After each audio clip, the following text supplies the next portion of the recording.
आई, काय? आज कांदा भजी कर ना. ठीक आहे.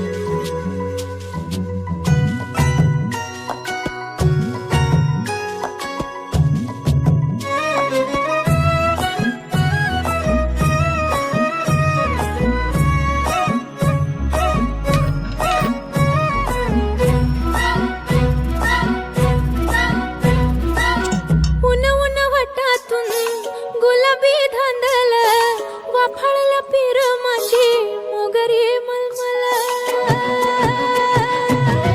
उन उन वाटातून गुलाबी धांदले वाफळल्या पिर माझी मोगरी मलमल.